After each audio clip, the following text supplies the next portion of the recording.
My ex-husband wanted the recipe for his favorite potato soup, but I told him that is a wifey privilege which you no longer enjoy.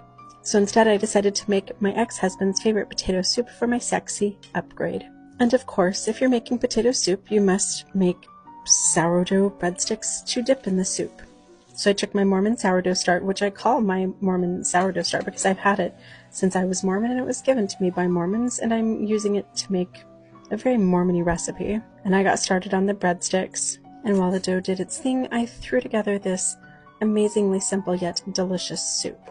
This soup is triggering in many ways, not just because it was my ex-husband's favorite recipe, but because it's also the recipe that I would usually whip up whenever somebody from the church called and told me that I must make dinner for somebody else, people who had been in car accidents or had babies or whatever. Because within my religious community, it wasn't enough that I was taking care of my 5 kids and my husband and making food for half the neighbor kids who were at my house and my Cub Scout troops and the young women's class on Wednesday nights.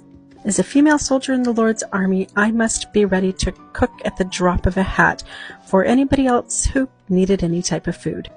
Not that we don't live in a time with drive-thrus and Uber, but for some reason the culture that I grew up in thought that the only thing that I could ever do was cook. And there's something about being forced to do something that just kind of strips the joy out of it.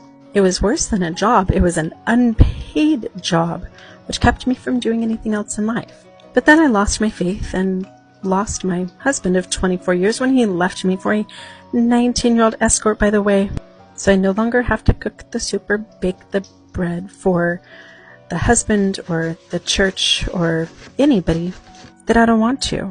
Now my family assumes most of their own cooking tasks, and twice a week I cook for pure joy for people that I actually love. My high school son has dinner night with some of his friends once a week, and it makes my heart smile to warm and feed my little tribe, but only twice a week.